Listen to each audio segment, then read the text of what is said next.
성경을 읽을 때 굉장히 조심하고 또 세심하게 생각해야 되는 것 중에 가장 대표적인 것은 사도가 지금 무슨 이야기를 하려고 이 글을 썼는가라고 하는 이 내용을 확실히 붙잡고 가야 됩니다.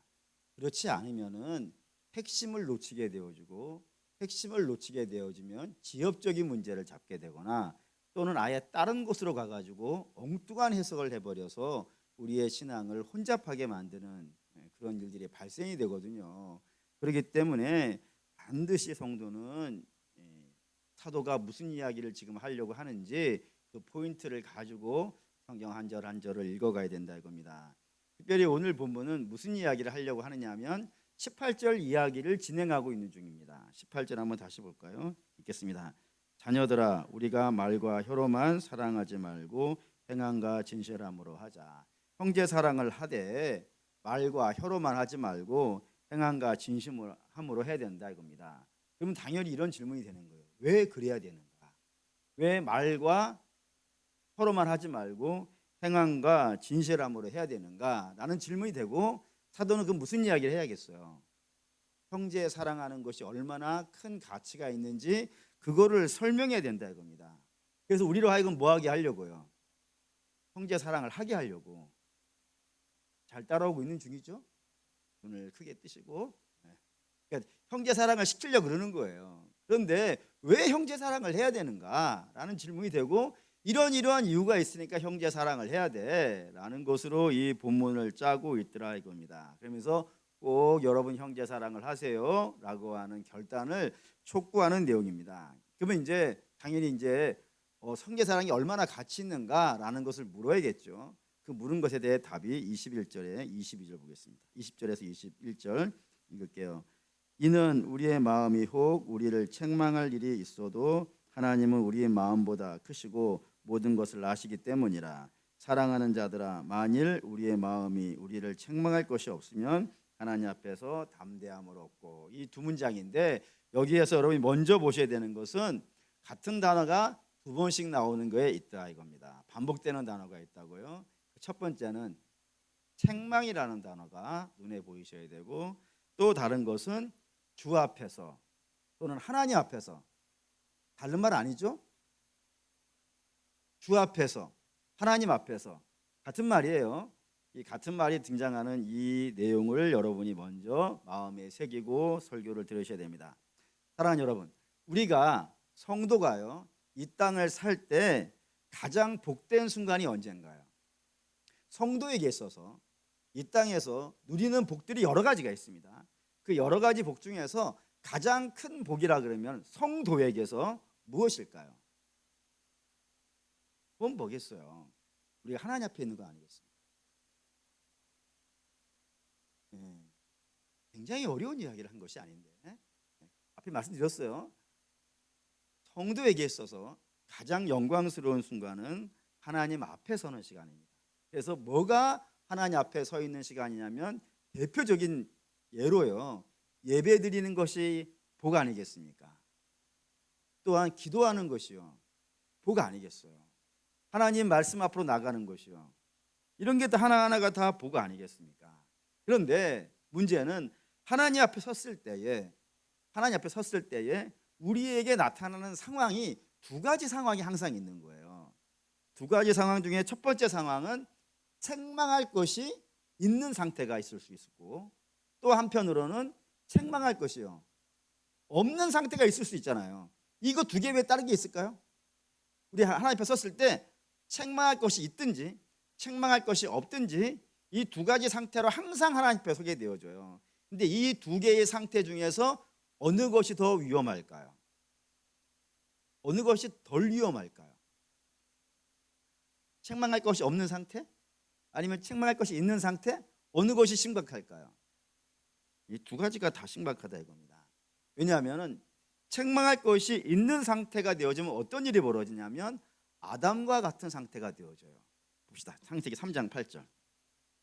3장이니까 아담이 죄를 지은 상황이고 그 죄를 지은 상황 앞에서 책망할 것이 있는 상황 앞에서 아담이 어떤 모습을 취하고 있는지 3장 8절이 있습니다. 창세기 3장 8절 읽겠습니다. 그들이 그날 바람이 불 때 동산에 거니시는 여호와 하나님의 소리를 듣고 아담과 그의 아내가 여호와 하나님의 낯을 피하여 동산 나무 사이에 숨은지라라고요. 책망할 것이 있는 상태에 하나님 앞에 섰어요. 그러면 어떤 일이 벌어진다고요? 분명히 우리가 인생이 성도가 이 땅에서 누리는 최고의 복은 뭐라고요?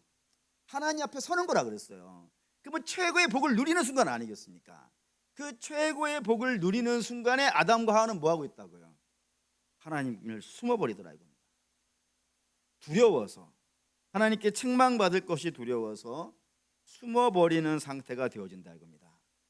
복받을 상태가 피하는 상태가 되었으니 이 얼마나 억울하고요, 속상하고요, 가슴 칠 만한 상태가 되는 것 아니겠어요?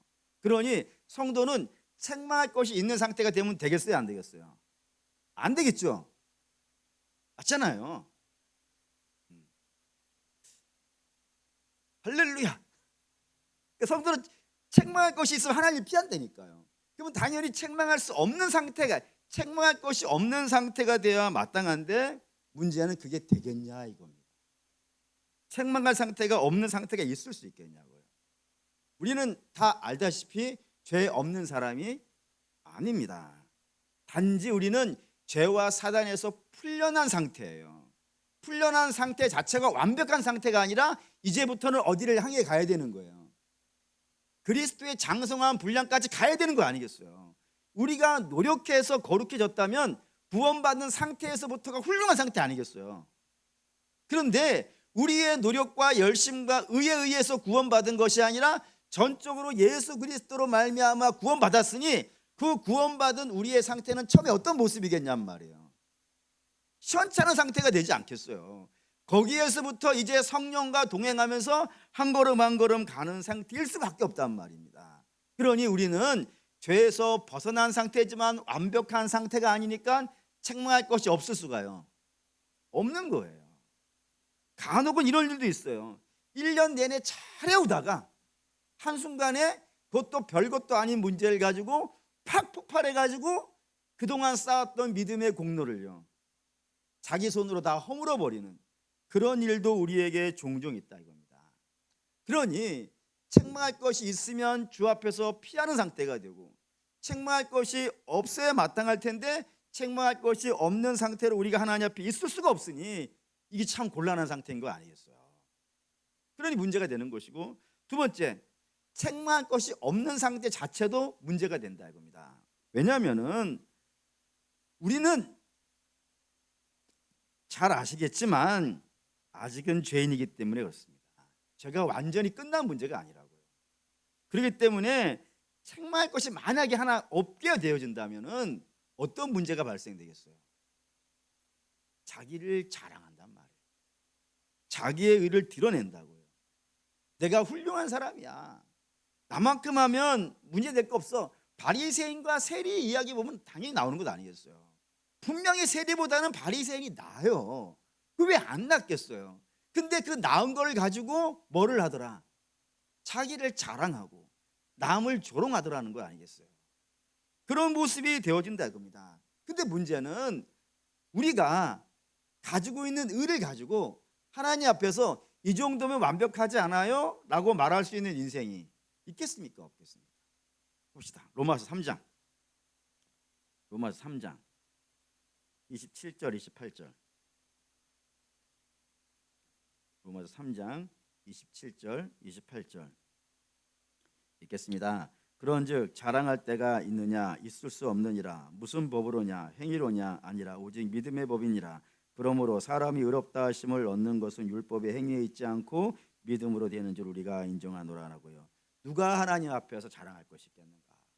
그의 행위로 말미암아 하나님 앞에서 나 이렇게 훌륭한 사람입니다라고 말할 수 있는 그런 사람이 누가 있겠는가? 왜? 우리는 다 연약한 사람이니 아니 하면서 자랑할 것이 없다 그런단 말입니다. 그러니 우리에게 책망할 것이 있을 때나 책망할 것이 없을 때나 다 한결같이 어떤 상황이 되는 거예요? 문제가 심각한 상황이 되어진단 말입니다. 그러니 이 문제를 해결할 수 있는 방법을 갖고 있어야 되는 거 아니겠어요? 성경은 그걸 알려줘야 되잖아요. 책망할 것이 없어도 망하는 길로 가게 되어지고 책망할 것이 있어도 망하는 길로 가게 되어지니 성도로 하여금 망하는 길로 가도록 안내하는 게 성경책이 아니지 않겠어요. 그러니까 이 안 망하는 쪽을 가르쳐줘야 된단 말이에요. 그러니 어떻게 하면 망하는 쪽으로 가지 않고 오직 믿음의 방향으로 갈 수 있는지를 알려주기 위해서 하나의 테스트 문장을 하나 준 거란 말입니다. 그게 뭐라고요? 그게 형제 사랑이라 이겁니다. 다시 보시죠. 20절 읽겠습니다. 이는 우리의 마음이 혹 우리를 책망할 것이 있어도 하나님은 우리의 마음보다 크시고 모든 것을 아시느니라 라고요. 이제 이 이야기로 시작하는 겁니다.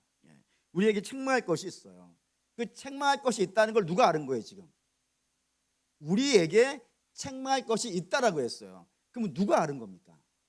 우리가 아는 거잖아요. 그러니까 우리 자신도 우리 자신을 보면서 아, 우리는 책망할 것이 있어 라는 사실을 알고 있다는 겁니다. 그렇다면 하나님은 모르시겠냐 이거예요. 우리가 우리의 연약함을 알고 있다면, 우리가 우리의 죄를 알고 있다면 하나님께서 모르겠냐고. 그 우리가 하나님을 가리기 위해서 뭐 이것저것 다 포장하고 변장을 하고 한다 하더라도 하나님은 아신다 모르신다. 그 아시는 이야기 한번 봅시다. 열왕기상에 이런 이야기가 있어요. 열왕기상 14장입니다. 14장 6절.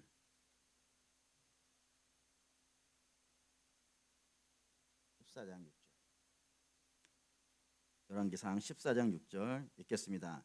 그가 문으로 들어올 때에 아히야가 그 발소리를 듣고 말하되 여로보암의 아내여 들어오라.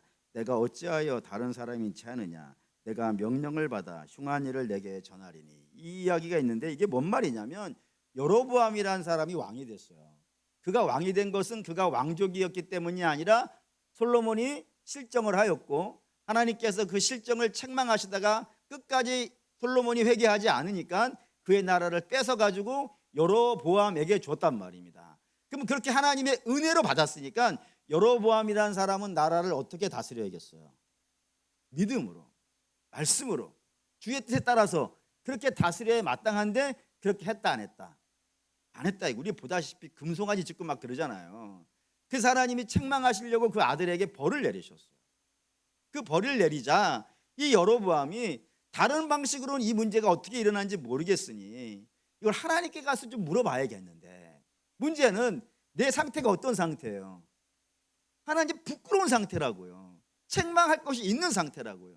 이 상태로 그대로 가려고 그러니까 겁나서 못 가겠는 거예요. 그래서 자기 아내를 보내고 그 자기 아내도 어떻게 해서 보내는 거예요? 변장을 시켜서 모르는 채, 여로보암이 아닌 채 그렇게 하나님 앞에 나아갔는데 그것이 하나님께 먹히더라 안 먹히더라? 안 먹힌 거죠. 왜? 하나님은 여로보암보다 크신 분이니까. 그분 앞에 뭐를 숨길 수 있겠으며 뭐를 감출 수 있겠어요. 그래서 성경은 하나님은 우리보다 크신 분이라 어찌 그 하나님 앞에 우리의 죄를 숨길 수 있겠는가라고 이야기한단 말입니다. 그러니 우리는 숨길 수 없으니까 하나님 앞에서 얼마나 부끄럽고 매사에 연약함들이 있고 악한 죄들이 있으니까 하나님 앞에 나가기가 부끄럽고 창피하고 두려운 것 아니겠어요. 그런데 그때 뭐를 생각하라 이거예요. 그때의 형제 사랑을 생각하라 이겁니다. 왜냐하면 19절 읽겠습니다. 이로써 우리가 진리에 속한 줄을 알고 또 우리의 마음을 주 앞에서 굳세게 하리니 했습니다. 여기에서 우리가 하나님께 속했다는 걸 알 수 있는 방식이 하나가 있다고요. 그 알 수 있는 방식이 뭐라고요? 이로써라고 했단 말이에요. 이로써 우리가 하나님께 속해 있는 것을 알았다 이겁니다. 그러면 거기에 이로써는 뭐겠어요? 그 앞에 있는 18절이라니까요. 18절로 말미암아서 우리가 하나님의 자녀인 줄 알았다고요. 그럼 18절은 뭐예요? 우리가 말과 혀로 사랑하는 것이 아니라 행함과 진실함으로 사랑하고 있으면 이로써 우리가 하나님께 속한 자이라는 증거가 된다는 거예요. 이게 뭔 말인지를 잘 이해해 봅시다. 지난주에 이런 말씀 드렸어요.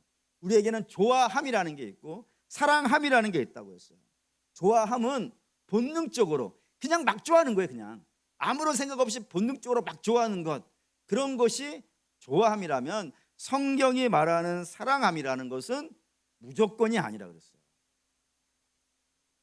성경의 사랑함은 미워함이 있어요. 마치 주가 죄를 미워하듯이 죄인을 미워하듯이 미워한다고요. 그런데 그럼에도 불구하고 하나님이 그를 구원하시기를 원하시는 거예요. 그래서 미워함에도 불구하고 자기를 내어주는 것.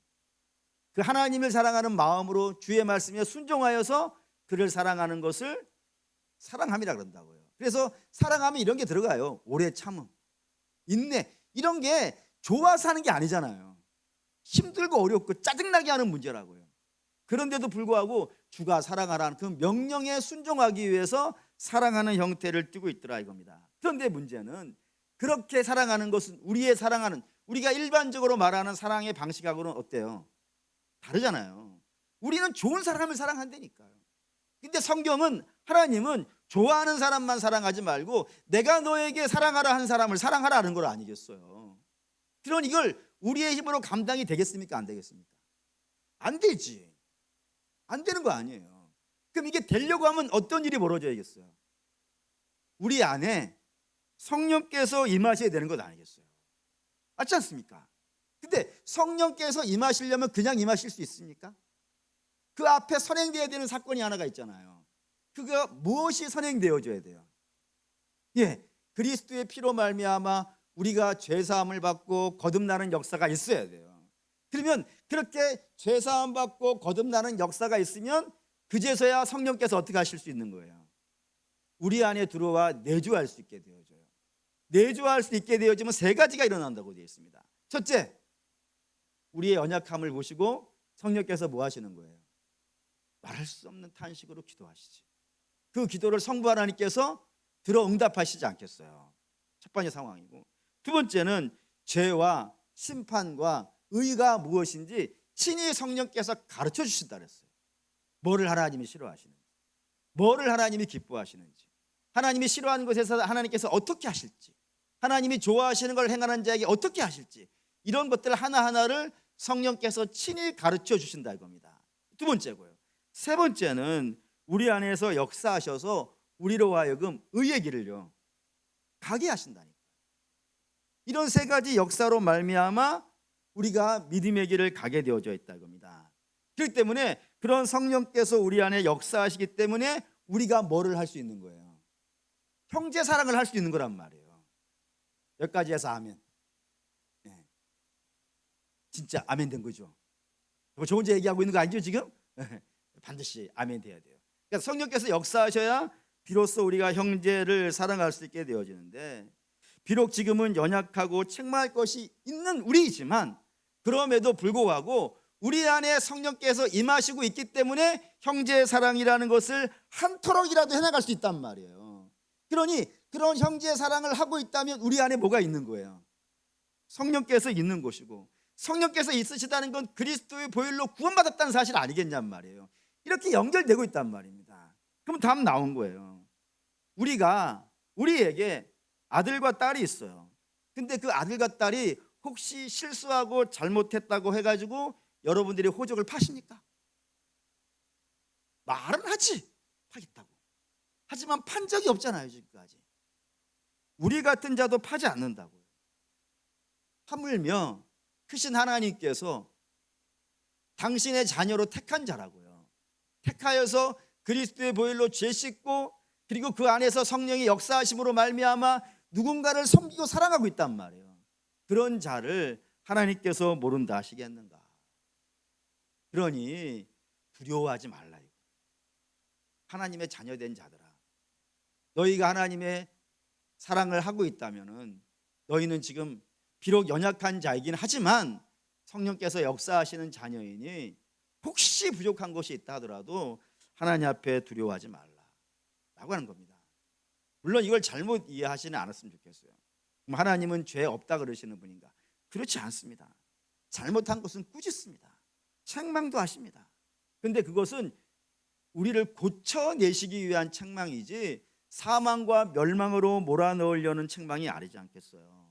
그러니 성령께서 거하시는 자는 하나님의 자녀이고, 하나님의 자녀는 형제 사랑을 말과 혀로 하지 아니하고 뭘로 한다고요?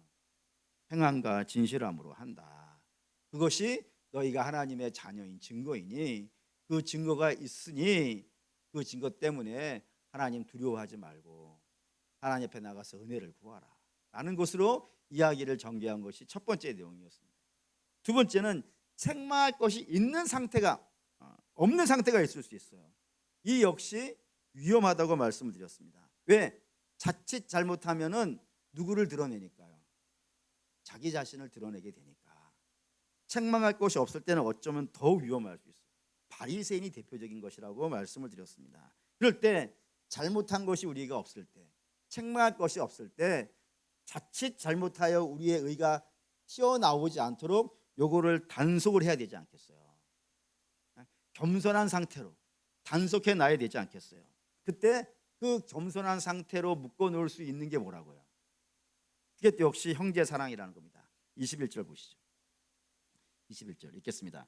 사랑하는 자들아, 만일 우리의 마음이 우리를 책망할 것이 없으면 하나님 앞에서 담대함을 얻고 했습니다. 여기 담대함이라는 단어가 왔다는 것에 대해서 여러분들이 주목하셔야 됩니다. 이 담대함이라는 단어하고 자랑함이라는 단어는 좀 성경에서 구분하셔서 생각하셔야 됩니다. 자랑함은 잘 아시겠지만 자기를 높이는 겁니다. 자기를 자랑하는 겁니다. 매사에 내가 훌륭한 사람이고 나만한 사람이 없고 이 정도면 대단한 사람이라고 하면서 자기를 자랑하는 것이, 스스로 자기를 자랑하는 것이 자랑함입니다. 반면에 담대함이라는 것은 자기를 의지해서 자기를 높이는 게 아닙니다. 자기를 높여서 주 앞에 나가는 게 아닙니다.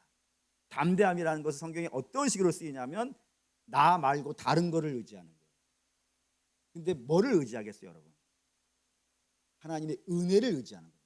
대표적인 예를 봅시다. 히브리서 4장 16절. 히브리서 4장 16절.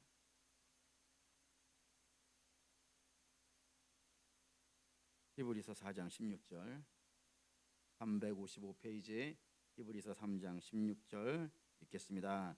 그러므로 우리는 긍휼하심을 받고 때를 따라 돕는 은혜를 얻기 위하여 은혜의 보좌 앞으로 담대히 나가자 했습니다. 여기 은혜의 보좌 앞으로 담대히 나갔다. 여기에다가 줄을 거야겠죠. 이 말씀을 15절로 한번 더 생각해 봅시다. 읽겠습니다. 우리에게 있는 대제사장은 우리의 연약함을 동정하지 못하실 리가 아니요 모든 일에 우리와 똑같이 시험을 받으신 이로되 죄는 없이다 했습니다. 우리와 주를 비교하고 있는데요. 우리와 주를 비교할 때 공통점이 있고 차이점이 있다라고 얘기했어요. 우선 공통점은 뭘까요? 시험을 받는다는 것은 우리와 주가 동일하다는 겁니다. 반면에 다른 점은요. 그 시험을 받지만 그 시험이 죄가 되지 않는 거예요. 왜요? 그분은 죄가 없으신 분이니까 라는 것이고, 반면에 우리는요. 죄가 있기 때문에 시험이 오는 족족 어떻게 되겠어요? 걸려 넘어지는 인생이라 이겁니다. 그러니 우리는 하나님 앞에 나갈 수 있는 인생이 아닌 거예요. 시험이 오는 족족 걸리니까. 근데 나갈 수 있는 이유가 뭐냐는 겁니다. 우리가 하나님 앞에 나갈 수 있는 이유가 뭐냐고요. 자기를 의지해서 나갈 수 있겠습니까? 없겠습니까? 못 나가지. 그래서 뭘로 나가는 거예요? 은혜의 보좌니까 나간다는 거예요. 그러니까 은혜의 보좌가 아니면 못 나가는 거예요. 나는 은혜의 보좌가 아니면 못 나가는데, 절대로 못 나가는데 저 보좌가 은혜의 보좌이니까 나의 연약함을 책망하지 아니하시고 오직 그리스도의 은혜로만 받아주는 그 보좌니까, 내가 설사 부족함이 있다 하더라도 그리스도의 보혈의 은혜가 나를 씻어주시니 그 은혜가 있기 때문에 말미암아 주 앞에 나갈 수가 있다고요. 이걸 가지고 오는 본문을 이해해 봅시다. 우리는 책망할 것이 없다고 느낄 때, 우리가 책망할 것이 없다고 느낄 때 형제 사랑을 묵상해 보라고요. 그걸 묵상하면 어떤 일이 벌어지냐면 우리는 형제 사랑할 수 있는 사람이 아니라는 사실을 알 수 있어요. 형제 사랑할 수 있는 사람이 아니라. 그럼 어떻게 우리가 형제를 사랑할 수 있게 된 거예요? 성령의 역사라 이겁니다. 성령께서 역사하셨기 때문에 우리에게 임하셔서 우리의 심령을 새롭게 하시고 우리를 고치시고 우리의 역사하셔서 우리로 하여금 하나님의 뜻을 행할 수 있도록 도우시는 분이 있었기 때문에 우리가 형제 사랑이라는 것을 할 수 있었다 이겁니다. 그러니 우리가 형제 사랑하는 것을 보게 되어진다면 이 모든 것이 누구의 은혜라? 하나님의 은혜라 이거예요. 하나님의 은혜를 받아가지고 하나님의 자녀가 되었기 때문에 이런 아름다운 역사를 행할 수 있으니 그 은혜에 감사해야 되지 않겠는가. 그게 담대함이에요. 그래서 이런 담대함을 가지고 주 앞에 나가는 자, 주님의 은혜를 의지해서 나는 비록 형제를 사랑할 수 있는 사람이 아닌데 주님의 은혜에 힘입어서 형제를 사랑할 수 있는 사람에게 나타나는 특징이 있으니 22절입니다. 요한일서 3장 22절 읽겠습니다. 무엇이든지 구하는 바를 그에게서 받나니 이는 우리가 그의 계명을 지키고 그에게 기뻐하시는 것을 행함이라 했습니다. 그가 무엇을 구하든지 어떻게 된다고요? 받는다 이겁니다. 요거를 여러분 조금 더 생각해 보셔야 돼요. 그냥 다 받는구나 이렇게 가면 안 되는 것이고, 그가 하나님의 자녀라고 했어요. 예수의 피로 죄씻음 받고 거듭나서 성령께서 임하셔서 자기의 힘으로 할 수 없는 형제의 사랑을 그가 해내고 있단 말이에요. 그런 사람이라면 무엇을 구하겠습니까, 여러분? 무엇을 구하겠어요? 그가 구하는 거 두 가지를 써는 거예요. 하나님의 계명을 구한다고, 하나님 말씀을 구한다고, 그리고 또 하나는요, 주님의 기뻐하심을 구한다고. 그런 사람이니까 이 사람 뭐를 구할 수밖에 없어요, 여러분. 자기 욕심을 구할 수가 없어요. 그가 구하는 건 하나님 나라와 그의 뜻일 겁니다. 그러니 주께서 기뻐하시는 기도가 되겠죠. 그러면 주께서 기뻐하시는 기도니까 당연히 하나님께서 역사하셔서 그에게 아름다운 것을 허락해 주시지 않겠는가라는 것이 오늘 이 이야기인데, 어쨌든 하나님 앞에 담대하게 나가는 자는 그가 하나님 앞에 무엇을 구하든지 하나님 어떻게 하신다고요? 주신다고. 왜? 자녀가 달라는데 떡을 달라는데 돌을 줄 자가 어디 있겠으며, 생선을 달라 하는데 뱀을 줄 자가 어디 있겠는가. 인생의 부모도 자식에게 좋은 것 줄 줄 알거든 하물며 하늘에 계신 너희 아버지가 너희에게 좋은 것 주시지 않겠느냐. 그러니 이 하나님의 자녀가 되었다는 것, 그것을 뭘로 확인했다고요 지금? 네? 다시 내가 하나님의 자녀가 되었다는 걸 뭘로 확인했다고요? 이로써 확인했다고요. 그 이로써가 뭐라고요? 사랑을 하는데, 형제를 사랑하는데 말과 혀로만 하지 아니하고 행함과 진실함으로 사랑을 했다. 이것으로 내가 하나님의 자녀인 줄을 확인했다고요. 그래서 내가 연약하지만 그걸 하고 있으면 하나님께서 내 안에 역사하고 계시는 것이니 은혜의 보좌 앞으로 나갈 수가 있고, 또한 내가 그걸 잘하고 있으면 이것이 내가 할 수 있는 일이 아니라 하나님께서 역사하셔서 하신 일이니 오직 하나님께만 영광을 올렸으니 겸손하게 나가는 것 아니겠어요. 그런 자에게 하나님께서 말할 수 없이 크신 은혜를 베푸신다라는 것이 사도가 오늘 우리에게 이야기해 준 내용이라 된다 이겁니다. 그럼 여기서 우리가 멈추지 말고 조금만 더 나가 봅시다. 왜 사도 요한은 성도에게 이렇게 행함을 강조하고 있을까요? 너 행함과 진실함으로 해라. 사랑을 말과 혀로 하지 말고 행함과 진실함으로 해야 된다라고 하면서 이렇게 행함과 행동을 강조하고 있는 걸까요? 믿음이 가치 없기 때문이겠습니까? 당연히 그럴 수 없습니다. 행함이 믿음을 앞설 수 없어요. 우리가 누차 보지만 우리의 행함은 반드시 뭐의 결과물이니까, 믿음의 결과물이니까. 믿음이 없이는 행함이라는 건 있지 않은데 자꾸 이렇게 행함을 강조하는 이유가 있어요. 그 이유가 무엇이냐면은 그냥 표현하죠.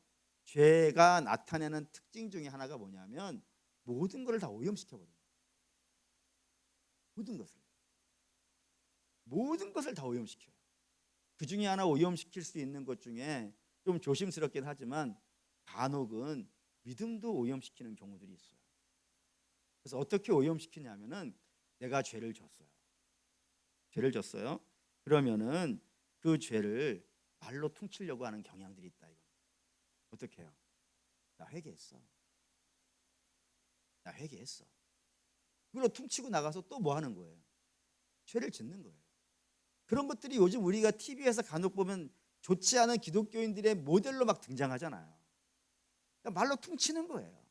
여러분, 회개라는 것은 말로 퉁치는 게 아닙니다, 여러분. 회개는 반드시 결과를 만들어내요. 그 결과를 성경은 뭐라 그래요?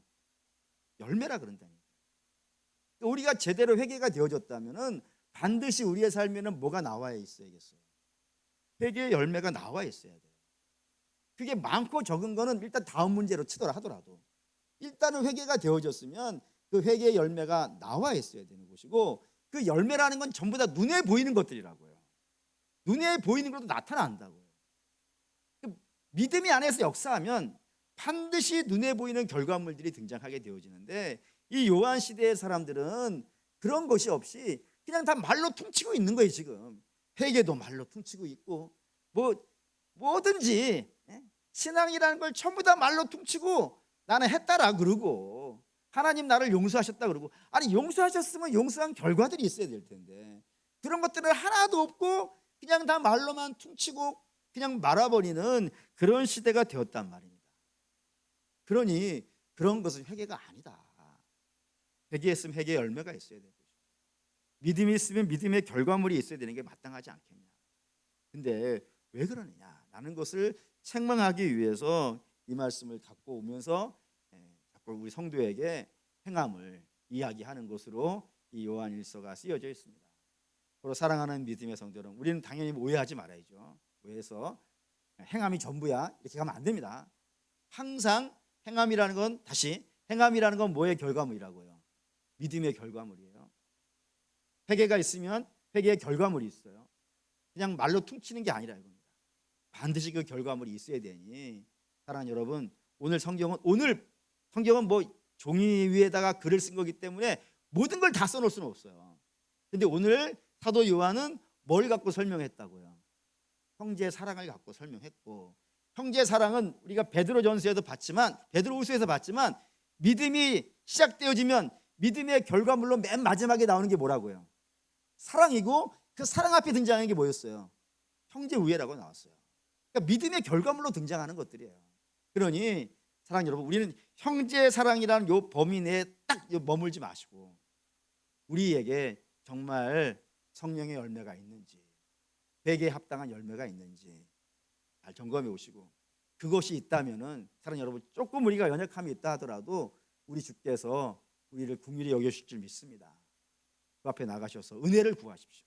혹 잘못한 것이면 주를 피하지 마시고 은혜를 구하십시오. 회개하시고 은혜를 구하시고 도와달라 하십시오. 크신 하나님께서 좋은 것으로 우리에게 갚아주실 것이고, 잘하고 계시다면, 여러분 정말 잘하고 계시다면은 스스로를 높이지 마시고 이 잘하고 있는 것이 누구의 은혜라? 하나님의 은혜라 라고 생각하시면서 더 감사하시고 더 기도하셔서 그 믿음의 길을 끝까지 진행해 갈 수 있는 그런 역사가 있으시기를 주의 이름으로 축원합니다.